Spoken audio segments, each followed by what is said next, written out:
The decision to have a family member go to a nursing home is a very difficult one. There's a tremendous feeling of guilt for family members. I've had the experience of a parent with dementia, and I've been through that process. And the number one thing that you're worried about, are these people going to take care of my family member? That's what you're worried about. You know, for 30 years, I've dealt with nursing home abuse cases. Our state legislature and federal legislature has recognized that elderly in a nursing home are a lot like little kids.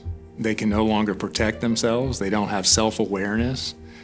Their medical conditions make them fall. They can be prone to wounds. All of these things have been addressed by what's called the Nursing Home Bill of Rights. To handle a nursing home case well, you really need to understand the law and regulations that apply to those nursing homes. Because unfortunately, what we see all too regularly is that nursing homes would rather put profits over people. When you go to a nursing home facility to evaluate it for a family member, you'll get a real nice brochure and they'll tell you all the things they're going to do. And unfortunately, in reality, we find many, many times that's not the case. They don't provide the service that you're paying for. The most common areas that we see in nursing home abuse involve several different topics. The first one would be falls. And there are a whole series of rules and regulations as what needs to be done to reduce the likelihood someone's going to fall. And oftentimes we don't see any of those evaluations even taking place until after someone falls. And unfortunately, in the elderly, if you fall and fracture a long bone, like a femur, your life expectancy decreases dramatically to less than a year, candidly. So falls, while they may in a younger person seem like, oh, that's no big deal, in a nursing home, it's a terrible risk, and it's what you're paying to prevent. Other types of things we see are wounds. This is a situation where many times a resident isn't able to roll over in bed, or they're not able to shift their body. Again, there's a whole series of regulations and rules about what you're supposed to do to implement safety measures to prevent those wounds from happening. And those wounds in a younger person may heal very quickly. In an older person, those wounds can progress to where you actually see their bone and become fatal. And it's not just movement, it's failure to provide proper nutrition, failure to provide proper bathing. It's one of the most tragic things we see. It is neglect. Sadly, we really have seen an increase in nursing home claims and very legitimate claims, and there's a couple of reasons for that. One, our population is aging.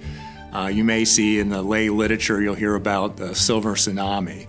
As this baby boomer generation is maturing, they're now 65 and up, they're really starting to bring nursing homes, they're making very full. And yet we're not seeing changes in staffing levels. We're not seeing changes in care. You know, so there's more people going to nursing home, and yet the care that's being provided is actually decreasing. Nursing homes used to be sort of a family business. Now they're being bought up by venture capitalists. They're being bought up by large corporations, and it's all about the bottom line. And jurors in Ohio have sent very large verdicts, $20 million and up, saying, hey, we're not going to tolerate this here. We entrust you with our most valuable resource, our family member. And then you don't do your job because you don't want to comply with the rules so you can make a little more money? You know, it's just outrageous. So minimum staffing is something that we see in almost every case. The facilities, they'll provide the minimum number, but then they won't take into account the acuity level of their patients. What's that mean?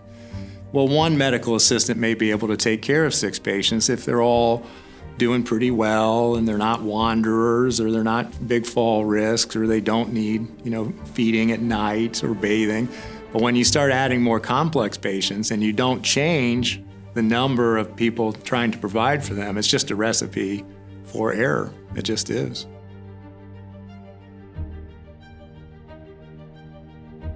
The best time to seek help is when you're able to do it. The grieving process for a family member who's been abused or not been properly taken care of can be very difficult.